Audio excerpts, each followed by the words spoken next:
galloping all the way. Here comes McGraw, McGraw.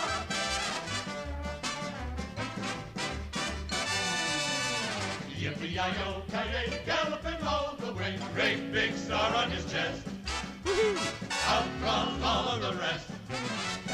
Fastest gun in the West. You know it. Yippee-yi-yo, ki-yay, riding around your way. Here comes McGraw, McGraw. The highfalutinist, fastest shootingest cowboy you ever saw. That's McGraw, McGraw.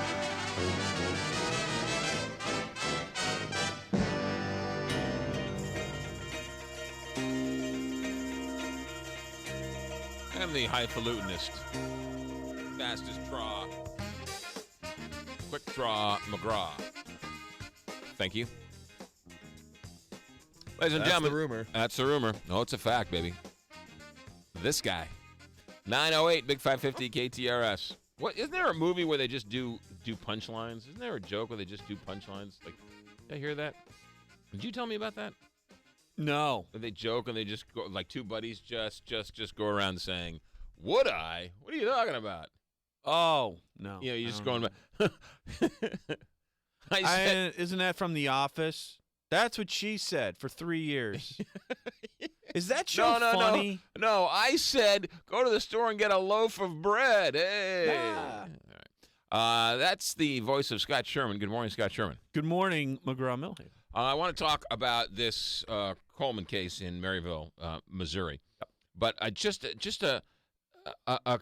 people who are keeping score over winners and losers in this government shutdown. I know nobody wants to hear this, but poll numbers are in. You ready for this? Yep. Amongst Tea Party people, what favorable rating does Ted Cruz have? Amongst them? Yes. 80. 82%. I mean, that's a big bowl of crazy. 82%. That guy eats paste, by the way. I just want to get that out there. It's 74% of Tea Partiers have a favorable rating of Ted Cruz.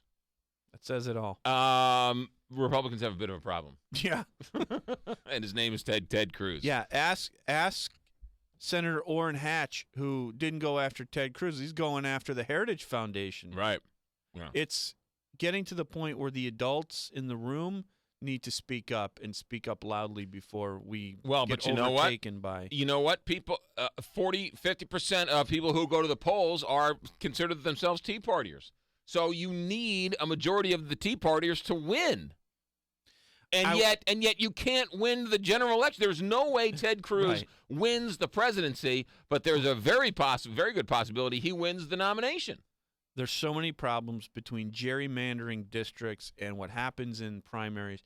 I want the American people, because you have an international show, because it is on TV and on the internet. Yes.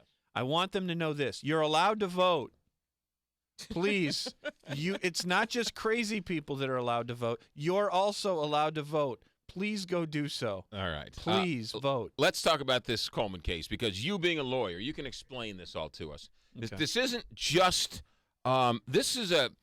we've seen big stories before. This one's a big local story. It happened on the other side of the state, northwest Missouri, but it's now literally an international story. During the government shutdown, it was a story. Yep. They were talking about the government shutdown and the debt ceiling and this case out of Missouri. We now know that because of all this pressure that's been put on, they're now going to pick a special prosecutor. As our resident legal expert, Scott Sherman, who is the host of the Scott Sherman Project from 9 to midnight here on the Big 550 KTRS. What are your thoughts as you watch this? Just so people know, Missouri has a special prosecutor statute, and that statute's like 260.130, whatever it is. It says that if the local officials who are in charge of law enforcement or some sort of professional duty their character, their integrity is in question, then a petition can be sent, an affidavit can be sent to a judge in that particular area to request an order for a special prosecutor, meaning bringing somebody in from somewhere else, Jeff City maybe, right, from the Attorney General's office, to oversee it. When there's too much corruption, too much maybe sort of conflict of interest apparent or otherwise, you can bring somebody else in. This story, as people may or may not know, has blown up internationally. And the reason is it just smells bad everywhere the way this is handled. 2 young girls alleged they were raped. There is no doubt that there was sexual intercourse between these high, I guess, well-connected teenage boys and the girls. They're 14 and 13, the girls. And the boy was 16 and 17. 17 and 16. Right. The one girl, her name is Daisy Coleman. We know that because her mother has put her name out there in different publications. So normally rape, quote, victims, alleged victims, people alleging they were raped, their names aren't disclosed, especially when they're teenagers. Right. But her name's out there. So nobody yell about that. That was her mother's doing.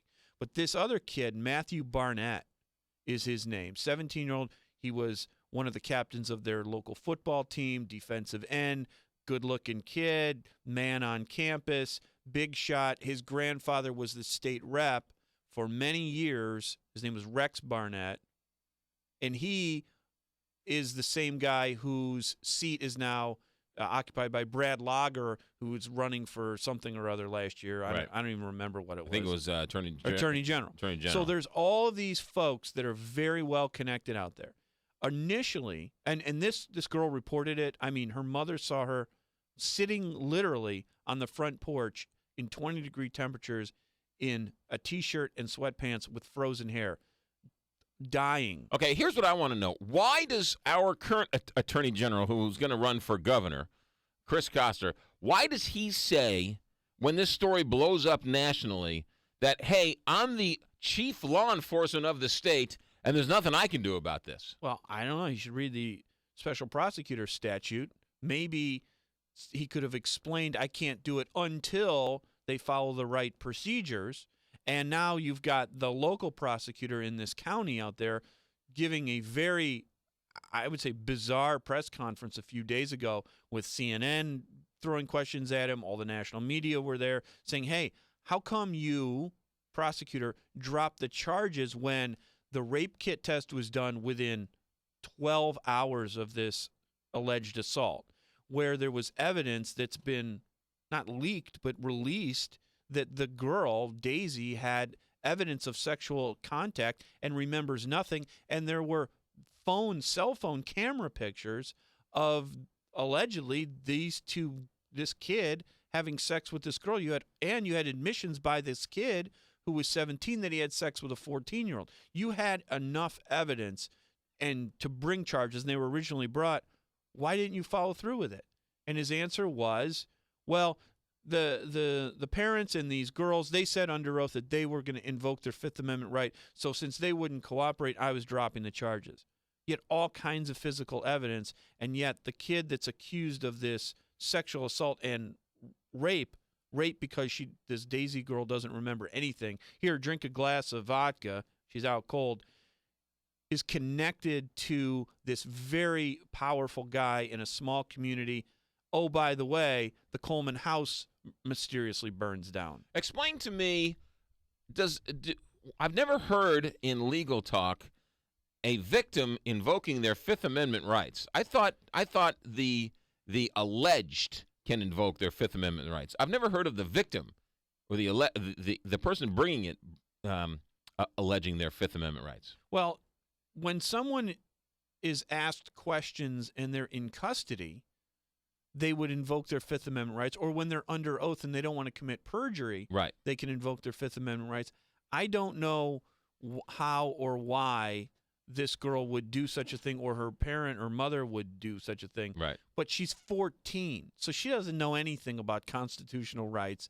And at the same time, I don't know why the prosecutor's office, because every county has victim services, why they would have been so harsh at an early stage in the proceedings towards the victim. Right. She's got the rape kit. She didn't come back 6 weeks, 8 weeks later, or 2 years later. Next morning, her mom, she's practically passed out. She's almost got hypothermia. Right. She looks at her while she's getting undressed and says, "You've got stuff going on in your private areas that looks like something bad happened. What happened? I don't remember, but I'm sore. right to the emergency room. This is also the daughter of a physician. I mean, Dr. Coleman, who had since died before this, in a car crash during coming back from a wrestling match. These are not dirt baggy Hoosiery, people with a bad background. They know their daughter is, this woman, the mom knows her daughter's in trouble. She needs to go to the hospital. She goes to the hospital, and the police did a very good job. You would think a lot of times the police in a small town would Mayberry it up and wouldn't do a very good job. They were right there interviewing her. All the proper procedures were done for the rape kit test. There was enough evidence not to convict. We're not convicting this kid. Right. He certainly admitted he had sex with a 14-year-old girl, and at 17, that's not really such a good idea to do. He certainly gave her alcohol. That at least is contributing to the delinquency of a minor. There's got to be something, and they dropped everything. It's follow the politics, i.e. follow the money. Okay, so this morning, Vicky Pimentel reports that Jennifer Joyce, the prosecuting attorney in the city, has denied to be the special prosecutor only because she's too busy. How does this special prosecutor work? Is it one person who's now going to investigate this? Is it a 3-judge panel? How does this work? No, it would be one prosecutor. It would be someone who is either a prosecuting attorney in another county or somebody from the Attorney General's office or somebody who, would have the capability of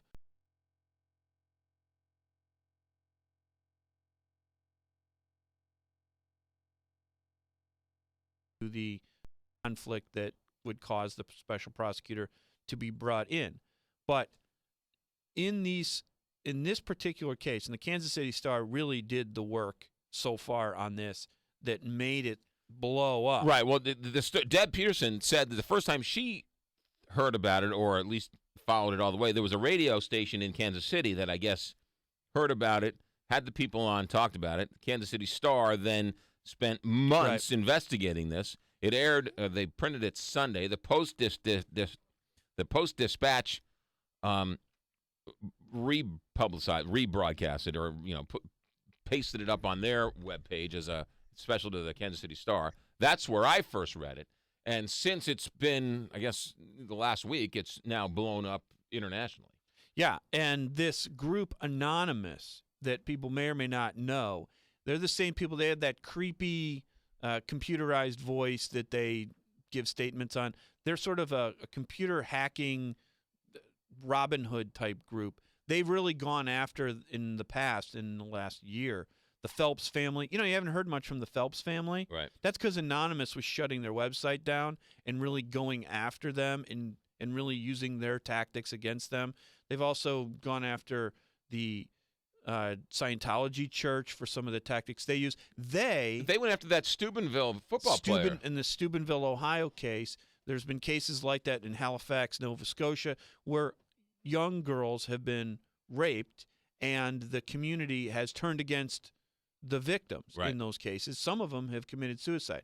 So that's the international flavor of it, is this anonymous group is now going after the local people, at least bringing the attention that this wasn't handled right. Now, no one is saying grab this kid, Barnett, and throw him in prison. Right.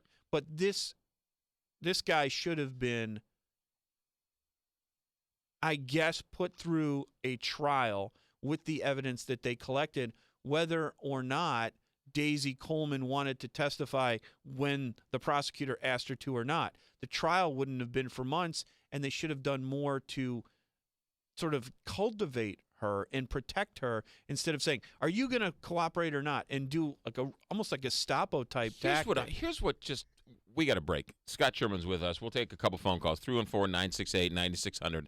That's not even close to the right number. 314-969-KTRS, 1-888-550-KTRS, or star KTRS. It's all that vegan stuff. When we come back, I want to talk about the mindset of the town to go after the girl so bad that they have to leave town. That makes no sense. Scott Sherman with us, host of the Scott Sherman Experience, 9 to midnight, Big 550, KTRS. We're talking about this Maryville, Missouri case, which has not gotten a lot of attention because, well, everybody was talking about the shutdown, the government debt ceiling, and all that. So the family alleges that the boys raped the girls. They go to the police, they do the rape kit, charges are brought, and then the family, the town goes after the victim, basically harassing them to the point where the family, the Colemans, say, we need to move out of this town. It boggles the mind. It just boggles the mind that even if you think the girl is lying or is this or that or whatever else, you're going to sit there and badger her? Yeah. It makes no sense. Well, I can't get into the minds of whether it's a small town in northwest Missouri or any town that would choose the high school football player over an alleged rape victim to the point where she's bullied. I mean, they made T-shirts that said Matt 1, Daisy 0, and left it on her porch. Yeah. They booed her brother at his graduation, his commencement graduation. This is a kid that was like an honor student and was all-state wrestler. So these were good people.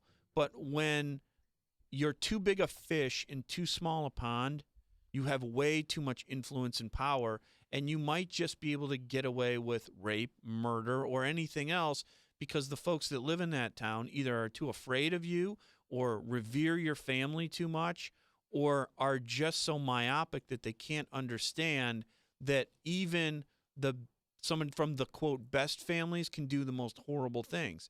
And this is everything. We talk about what's right about, small town America. Right. This is everything wrong about it. This is where there are people that sort of own like the company town, right, where they have so much power and they have so much influence that they can do whatever they want. And that's essentially what the allegation is here, that the prosecutor, Mr. Rice, that the state rep, Mr. Barnett, right, that other politicians and other connected people can do whatever they want because this kid is one of the untouchables in that community. One of the things that incenses me and enrages me, and I don't know why. Maybe it's because I have 5 sisters. I don't have any daughters. I don't know. But the theory or the philosophy of the girl deserves some of the blame because she was wearing too tight of a shirt. Her skirt was too short. She shouldn't have been where she shouldn't have been. What do you expect? We're in America, and if you're a 16-year-old girl or 14-year-old girl, and even if you get drunk, you should still not be taken advantage of. And there's no amount of drinking and no amount of short skirts and no amount of tank tops or anything else that a woman wears that is acceptable to say, well, she probably, she deserves some of the fault because she shouldn't have been there. That's not an acceptable defense. Yeah. And I heard that defense on Fox News the other day. Listen to this. Joseph DiBenedetto is a criminal defense attorney who's live with us in studio this afternoon and has some of his own thoughts on this. Joseph, nice to see you. Good to see you, Shep. You said you've done these cases all the time, and you got your finger on this. Without a doubt. I mean, at first blush, there's no denying that from the surface, it appears to be some sort of cover-up. But when you look at the finer details, there are telltale signs of this girl actually lying. She is leaving her home at 1 a.m. in the morning, and nobody forced her to drink. And what happens? She gets caught by her mom. She's embarrassed. And the easy way out here is, Mom, someone took advantage of me. But what did she expect to happen at 1 a.m. in the morning after sneaking out? I'm not saying, assuming that these facts are accurate and this did happen, I'm not saying that she deserved to be raped. But knowing the facts as we do here, including what the prosecutor has set forth, this case is going nowhere, and it's going nowhere quick. Well, the prosecutor didn't take it anywhere. The prosecutor declined to prosecute. A lot of other events came together, and then the prosecutor said, if I'm getting all this pressure, I'll bring in a special prosecutor. Exactly. He's saying, I have nothing to hide. I've done my job. I've done it thoroughly. He has a sworn deposition from this girl.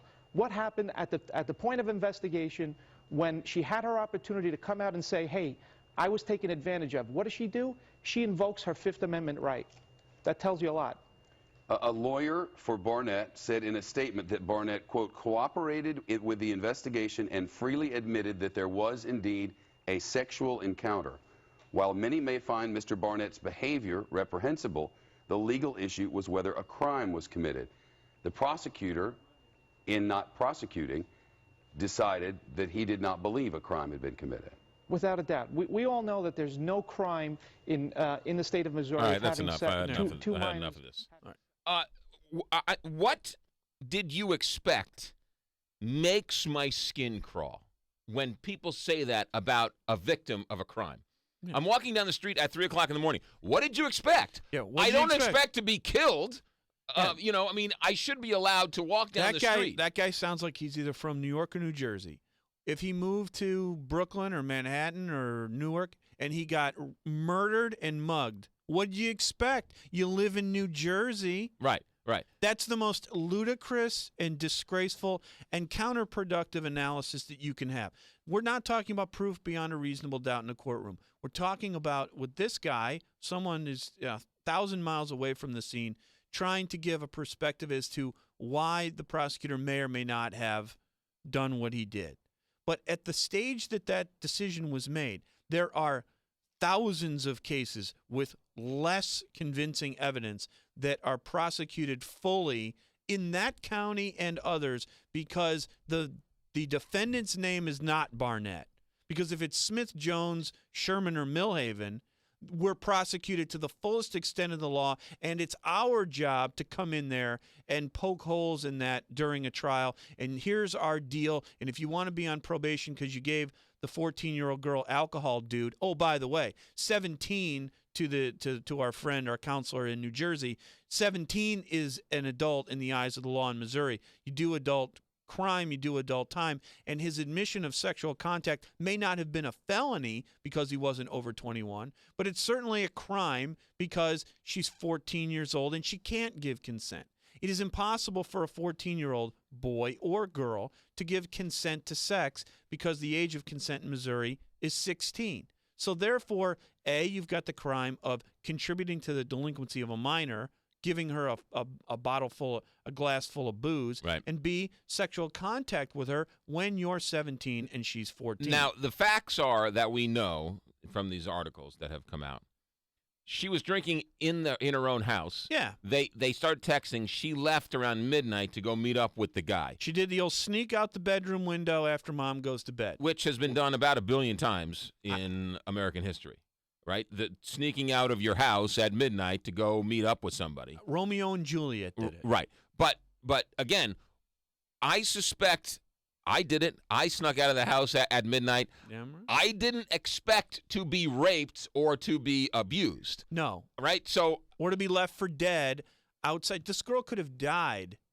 Right. Frozen to death. So the argument of, well, you know, she lied. Well, she snuck out of the house. She was drinking on her own. What'd you expect to happen? Makes my skin crawl. Yeah, and me turning too. the victim into the person who did something wrong is just so.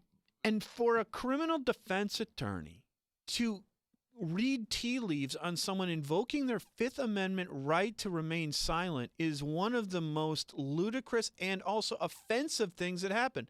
You're not supposed to comment on someone that invokes their Fifth Amendment right. How about this? She was being bullied and terrorized in the school by her classmates, by the parents of her classmates. Her brother was being terrorized, and then their house ended up getting burned to the ground. Maybe they felt as though they weren't in a safe place, and this prosecutor or anybody, except for let's give some credit, the police department and the sheriff's department in that county have been doing their job. And let me tell you, how rare is that? Usually it's the police that are the ones that do the cover-up, not the prosecutor. Your point is well taken. If a victim doesn't feel safe after being – let's go into her mind for a second. Mm-hmm. So she's abused. She's beaten up. She's molested, whatever you want to call it. We know what she was. She had been sexually she had intercourse while drunk. And done remember and left for dead at least left unconscious when it was 20 degrees outside. We can't say raped, but statutorily raped. Last night I went to go see Fly. It was a rehearsal. It was the last rehearsal before the opening night tonight at the Rep. Let me make a recommendation. I am certainly no theater critic. However, I do watch Glee on a regular basis, so I know some of this stuff. This Fly that starts tonight at the Rep is outstanding. It runs through November 10th, and it's based on the true story of the Tuskegee Airmen.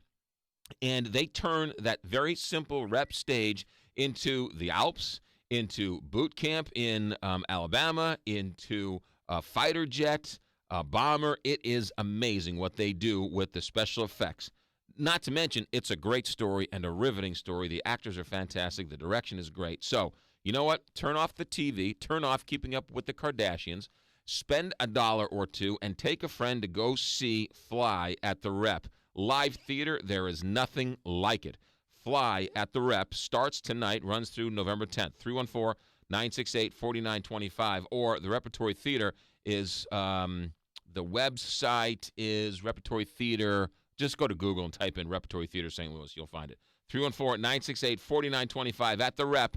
Fly through November 10th. And while that's happening, the national media and this anonymous group and all other folks that are paying attention to this, not excluding ourselves, will be looking and listening and watching. And I think those Steubenville High School football players, they were thrown in jail over that. Well, they were charged as juveniles, but they were convicted. Yeah. So they got to go to juvie until they're 21. And that's another one of those cases where Steubenville, Ohio, that's the home of Dean Martin and Jimmy the Greek, right on the Ohio River there. And that's a small town where football is king, and two captains of the football team sexually assaulted girls and were passing them around like they were their property, and they were getting away with it until people spoke up, including this anonymous. So this doesn't mean necessarily that there was that behavior. Right. But for this to simply be dropped at the prosecution level, I would venture to say that if you ask prosecutors, if they take the depositions, if it's normal for them to go take the depositions of these victims when they have this much scientific and circumstantial evidence and physical evidence and put them through that and then drop the charges, I would say that they would probably tell you that was highly unusual to do that to a 14-year-old. All right, we'll sit and watch. You don't need that in order to not make your case. They could have made a case for a lot of other stuff instead of just dropping it. 17 is legal in the state of Missouri. So if a 17-year-old has sex with a 16-year-old, that's statutory? Well, 16 is the age of consent. So if you're younger than 16, you can't give consent. So a 17-year-old having a 15-year-old. If you're 17 and you hold up a liquor store, you're an adult, even if you can't vote or any of the other stuff. Okay. Well, what about sex though? Because that's a different deal. Do we know? Well, it's not necessarily a felony, but this is one of the things about Missouri's sexual registry, where there are high school seniors that get put on that for having sex with sophomores. I'm not saying that that should be go to prison for the rest of your life stuff, but you cannot give consent when you're 14 and you're an adult when you're 17. So therefore, that would be at least sexual assault. All right, let's move on. 7:45 here at Big 550 KTRS. How's your show going at night? I think it's really good. Yeah. All right. Well, you're The only all right. Good. It's a lot of fun. I think my show's great. No, good. I was listening to you last night with Elizabeth Imus Zero. A little sweet on her, aren't you? She's all right. She's all right. When she's not talking about Obama, she's really fun. All right, there you go. Two things happened to me. Yeah, I got it. Two things happened to me this week. One, haven't had a piece of meat in 4 days since Tuesday. How you feel? Surprisingly, I feel really good. I do not feel bad at all. I don't know if I'm losing any weight. I'll let you know about that. But I feel really good. I got a ton of energy. I can't believe how much energy I got. What are you eating? I'm eating Kashi cereal with some soy milk and some bananas for breakfast. I'm going to go over to Bread Company and have a Mediterranean veggie sandwich. Okay. And their squash soup is outstanding, by the way, vegetarian. And then for dinner, I have a couple of Boca burgers and some. I put some guacamole on there, and you have to drown out the taste of the veggie burger. So I put a little organic ketchup on there, some rye bread or some wheat bread, lettuce, tomato, onions, guacamole. This all sounds delicious. It's actually, and you know what? I can't believe this. Your taste buds come alive. I mean, you have plain almonds now, and you're like, whoa, hey, it's really kind of interesting what's going on. I don't know if I'm going to last. We'll see what happens. But so far, it's actually pretty interesting. Well, we support you. I think that's cool that you want to do something to make you feel better. Why not? Exactly. And then secondly, I got just a minute earlier today. I thought I lost my phone. Get out of here. I couldn't concentrate. It was like I could It not was concentrate. pathetic. I couldn't concentrate. It was kind of pathetic. It was pathetic. it would be, God forbid, like if Molly ran away. No, it was like someone lost their baby. It was. Andrew's like, you're on baby the air. walked out You of don't the need your grocery phone. store. It was like it was my security blanket. I couldn't concentrate. It's scary. Well, it's Where no was different when it? you have your phone. What's that? Where was it? It Where'd was you in my find it? car. Just in my car. Were you just in panic? Malibu. Having a panic attack? Total about it? panic Yes. attack. I went out the car like 3 times. And that's the thing. You're not the only one. People, when they leave their house, they forget their phone, and they're almost down to the ballpark. They'll turn around and drive 20 minutes back home or That's 10 minutes back unbelievable. home. I to get can't it. believe how dependent I've become on this stupid thing. We're addicted to the technology. You Yeah. need to turn your phone off for an entire day Saturday. Well, you know, a game? it's like a video game. It's like Tetris back in the 80s where you just right? I mean, but it's your life. No, it's everything. Holy mackerel. It's Like my dangerous. precious. All right, 9:48 here, Big 550 KTRS. Dale Rawlings from Yellow's Farmhouse Wineries coming in. We're enough with Scott Sherman. But who's your sponsor, Scott Sherman? St. Louis Home Retention Group. You know, a lot of folks are concerned this time of year because it's starting to get cold that they want to fix up things around their house. And one of the things they need to fix up around their house is the relationship they have with their lending organization. Are they trying to come after you? Are they saying that you're late? Are you having difficulty paying your bills? Or have you just lost equity in your home? You know, this shutdown didn't help things in the markets. St. Louis Home Retention Group can not only save your house, that's the one part that they do, and they've saved the homes of over 500 families in St. Louis, but they can also reduce the payment on your home if you're not even behind at all, just because of what those morons in Washington have been doing. Well, they're local guys. They know how to do this, and it doesn't even cost hardly any amount of money to have these professionals do it for you. How can you go wrong? Save your house, save money. St. Louis Home Retention Group, they know how to do it. They get it done. Trust me, they help me. 636-527-5121. 636-527-5121 or stlouishome-retention-group.com.